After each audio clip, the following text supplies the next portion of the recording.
Hey, what is up, everybody? This is Stevie Breach coming to you here today on a Saturday.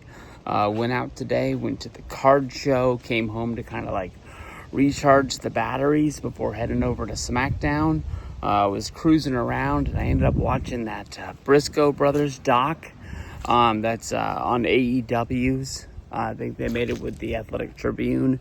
I thought it was going to be about the Briscoe brothers, and although I've seen a few documentaries that ROH made about the Briscoes, I thought it kind of was going to be like that, even though it was only like 20 minutes. It gave us like a brief story of them like growing up and getting into the wrestling business. Quickly shifted into Jay dying in the car crash, and like the kids, what they went through to like get back to where they are, and like kind of like getting it back together, of them being a family and being all together. I think I probably cried for 15 of the 20 minutes. No joke, dude. Sad story, sad doc. Honestly, would recommend anybody go out there and see it. Whoever watched the Briscoe brothers wrestle, whether if it was AEW, whether it was ROH, whether you saw them anywhere else. This is like it's a damn good watch, even though it's not really about wrestling.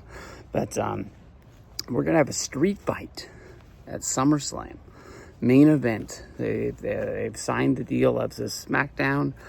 John Cena going up against Cody Rhodes. I don't think this really changes much of anything. I'm calling it a street fight. But are they trying to like hide the fact that it's going to be like a no disqualification? That there's going to be like some sort of like outside interference? Are we looking to something with like Braun and Bronson and Seth, being involved? I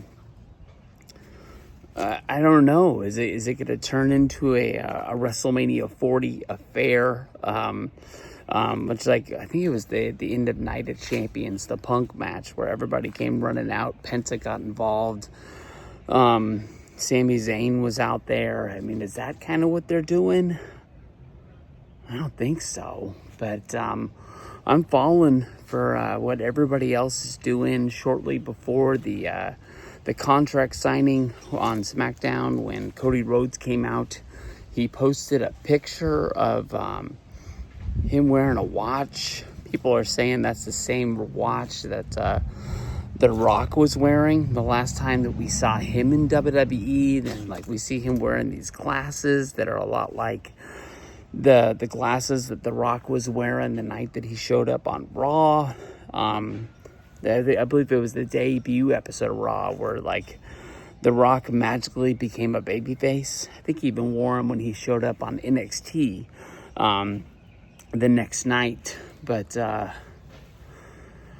they hinting that The Rock is coming back? I mean, honestly, I've talked about this 1,000 times. Like, I know The Rock is on the board. The Rock's going to be able to show up whenever he wants to show up. The last time that he showed up was the Elimination Chamber. He said that he wasn't even supposed to be there, but he did it because somebody higher than him in TKO said they needed help selling tickets for the Elimination Chamber. We've had a lot of events for WWE.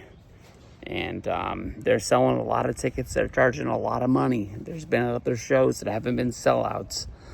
Why did they ask The Rock to show up in Toronto and not ask The Rock to show up anywhere else? Doesn't really make a whole lot of sense, but there's going to come a day when The Rock is in WWE again, whether he needs to be, whether they want him to be. Until the day we see him out there, I'm not falling for it. I'm not falling for the Rock versus Roman WrestleMania 42 match. I'm not falling for Rock versus Cody finally happening. That guy is on his own schedule, good way or bad way. I'm trying to make it negative, but I also really completely understand why he's not a full-time dude in WWE, because there's other ventures out there. He was doing TV, he's doing movies, he's got skincare lines, tattoo lines, Terramana, whatever the heck, tequila. He'll do just about anything. He's not really on the same line of Shaq making commercials for just about everybody. But are they playing off on Cody's interview at the Fanatics Fest, basically saying that he thinks that the babyface version of Cody Rhodes in WWE is coming to an end? That they feel like he's done just about everything. And I mean, Cody was one hell of a heel when he was in Impact. He was in the Bullet Club, and you can like make your own claim whether you think the Bullet Club are baby faces or if they were heels. You know, he's played both sides of the coin.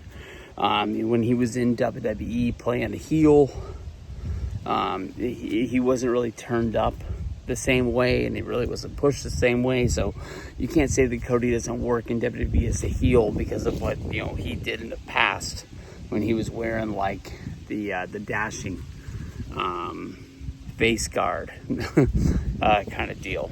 This is different. But I don't know. I mean, like, it would be one hell of a day if they did some sort of like a double turn where The Rock says Cena sucks as the champion and slams the door and basically makes it where Cody is now the heel that is backed by The Rock, and The Rock's the guy that he always wanted. What storyline they would tell if it's just Cody wants the championship back that bad, and he knows that if he accepts The Rock's offer, Rock's going to make sure that he's champion. That doesn't make any sense because, like, yeah, he lost at WrestleMania 41, but he made sure his team won at Money in the Bank. He knows he can beat Cena. He knows that on a fair playground, like one-on-one, if they fight, he's going to win. If he turns heel, to me, that kind of seems like he doesn't believe in himself. And that's just a bad day. I mean, that sucks. But we got August 2nd. I think we've got 2 editions of Monday Night Raw.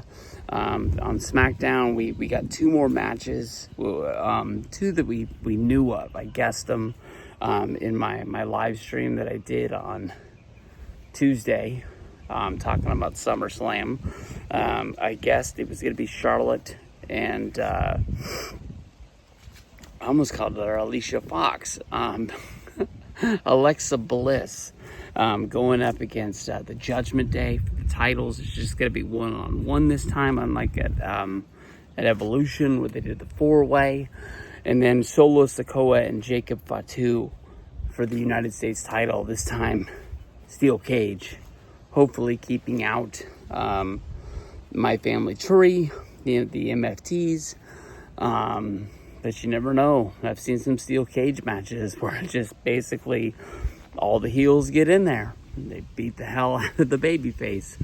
And no one can come in to make the save because they lock the door and nobody can get over the top. They just keep on getting hit as they climb the cage. So we'll have to see. I don't believe anything that I said today. Like, I don't think that we're going to see The Rock. I don't think that we're going to see heel Cody. I don't know. But I don't even know how those items show up on Cody's wrist and Cody's face. Like, did The Rock, like, put him on a private jet and fly him over? And, like, there's no people. It's just they flew down the glasses and a watch. And he was wearing a ring in the picture. I didn't recognize the ring, if that was a Rock ring or if that was Cody's own wedding ring or whatever it is. I just didn't recognize it. I don't even think I looked at it clear enough. But it's one of the things to make the story even bigger than it really is. So we'll see what goes down Monday Night Raw tomorrow. We just had Cena get laid out by Cody on SmackDown, so I don't think we're going to get him on Raw. But at least we got 2 more SmackDowns. Maybe we'll see the story there. So, SummerSlam, Cena versus Cody. One hell of a night. Let's go.